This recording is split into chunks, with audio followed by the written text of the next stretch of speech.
Hello and welcome to the AFL Riverina Football and Netball Show. I'm your host, Hannah Maguire. GWS Giants coach Kevin Sheedy was in Mara of all places this week to launch the new AFL Farmers Round. What's the Farmers Round, you say? Well, Prime 7 sports reporter Matt Kelly caught up with Sheeds to find out. Thanks, Hannah. I'm here with GWS Giants head coach Kevin Sheedy at the launch of the Farmers Round for the AFL. Kevin, how did the Farmers Round concept come about? Look, just moving around Australia over many years, I just probably look back and just like we did with Anzac Day and Dreamtime, we just think that no one ever really gets to thank the farmers. I don't think it's, really put on the table enough. And so look, I put the idea up with my boss David Matthews and our board. They love the idea because obviously, farming have been the backbone of this country for many decades and over a century. And I think it's important that we do it, and I think it's important that we get it right, and I think it's got to be well sponsored, well presented, and look at the history of the farming right throughout New South Wales and also right throughout the whole of Australia. And of course the game between the GWS Giants and the Geelong Footy Club, both sides are in heavily populated farming regions. Yes. An important game in that respect. Well, I think it is. I think I've been down to Geelong last week. They love the idea, and I spent some time with the Premier. And he thought it was a terrific opportunity for the community of obviously west of Melbourne, but right throughout the whole of Australia. This is a game for about the whole of Australian farming. It's June the 8th. I think it's June the 8th, and it's coming up against Geelong that weekend anyway. And it's at Skoda Stadium at the Olympic area up in Sydney, right? And I think this is just one of the best ideas I think we've come up with. Do we have any idea yet what the game might entail? Pre-game festivities? Will there be a cup awarded at the end of it to the winning team, that kind of thing? All of that's being negotiated at the moment, and I think in the end, the more sponsors we get on side, the more opportunity they can. I mean, look, just imagine what you could do. You could bring in the dairy industry, you can bring cattle, sheep, you can bring in wheat, you can bring in, we can even bring in cottontail wine. Yeah, look at viticulture. Look, I think it's just got so much going for it that when you look back, you think to yourself, why haven't we done it earlier? And in particular, the Riverina, the Wagga region, plays an important part in the GWS Giants. Well, it does forward. Because this is our zone, and I think that not only that, I think from a historical point of view, and I like repaying people that have put in, and the community in the Riverina and the southern New South Wales, what they've been able to achieve for AFL over many.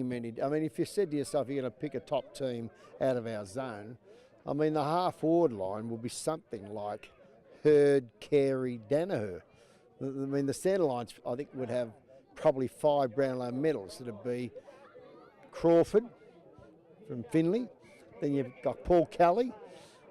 From up here, Wagga Tigers, and then you got Hayden Button from Albury.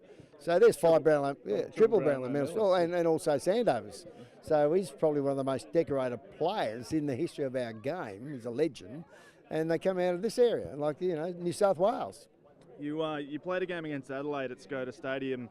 It was a tough day on the field, but also being Mother's Day, you only drew a crowd of 4,000. You've played a NAB Cup game against the Brisbane Lions at Robertson Oval in Wagga. Yeah. What's the likelihood of seeing a regular season game hosted by the GWS Giants in Wagga? Oh, look, I think that we'll be in NAB Cup. I would think we would get back to Wagga nearly every year. I would hope. I mean, the ground there's been fantastic. The council needs to be rewarded. The fans around this area, and I know the ground at Naranda has also been a fantastic oval for the games in the past. But we've got to keep making sure that we come down and play games in this region. There's no doubt about that at all. And look, this is only we're 1.5 years into the infancy of the birth of this club. We've only played 30 games, which means we've been out in the ground 60 hours. That's not even a week. Let's finish on a man who's considered one of the best players in the competition. GWS have had their sights on Buddy Franklin for a little while now. I'm just wondering, the club has come out publicly and said they're going to chase Buddy. I'm wondering when the offer might be put on the table. Well, it's not about a when, it's whether he'd ever want to consider coming. That's the deal. I mean, you can put all the offers on tables, you can make all song and dance about it, but in the end, it's very hard to get players to leave their club. Essendon got one last year in Goddard, okay? Doesn't always happen with this new scheme in regard to players that 8 years and 10 years can leave their club. But I think in the end, we know that we're keen to look at a Buddy Franklin. There's no doubt about that. And we know that we're keen to look at players of that magnitude that are going to lift the Giants up the ladder. So I gather, just as Hawthorn's about to start their finals campaign, GWS might float something Buddy's way. No, we'll let them roll through the season. But, I mean, there'll be negotiations, obviously, behind closed doors. Whether or not it's going to be Buddy Franklin, we would love to think if we could get a player like that. We missed out on Tippett. In the end, the Swans got Tippett.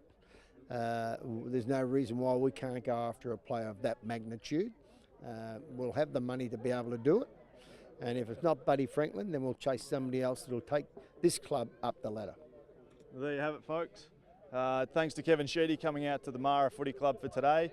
For now, Hannah, it's back to you in the studio. Thanks, Matt. We're now joined by Paul Harble from AFL New South Wales to talk us through this weekend's games.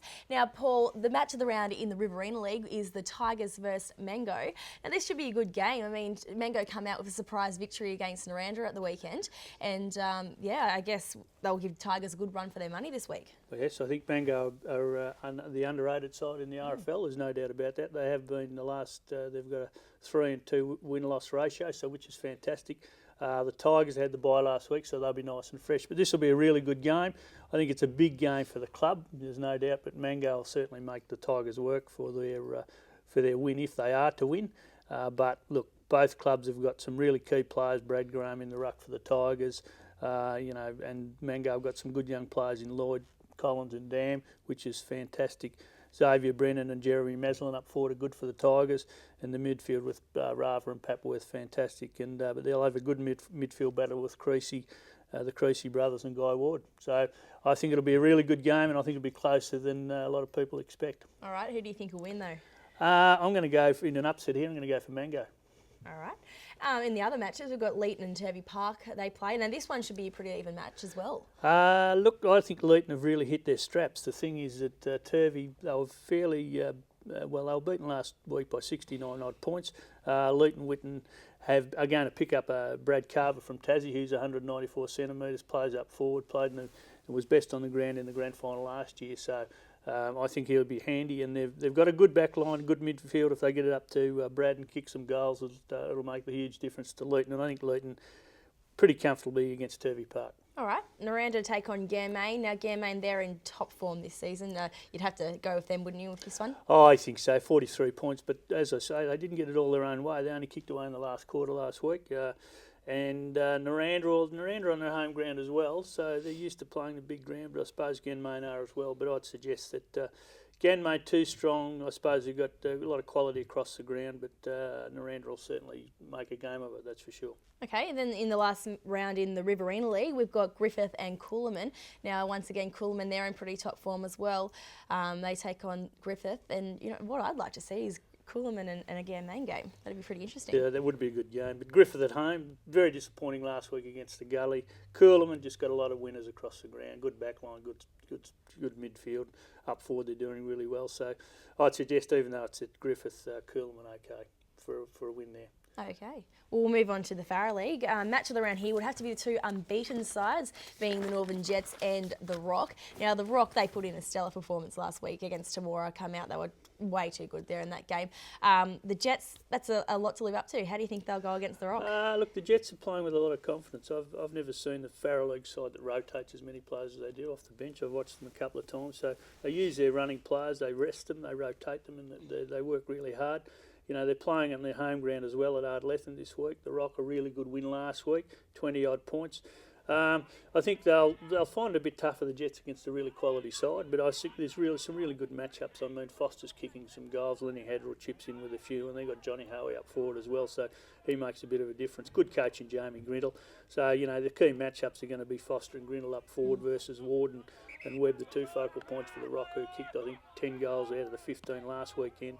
Davey, Hadrell and Coons in the midfield for the Jets will be really good against Yates, Pieper and Matheson, and the back lines of Prentice, Bell and Hutchins against the Campton brothers and Mick Mazzocchi. So a really good game, this one.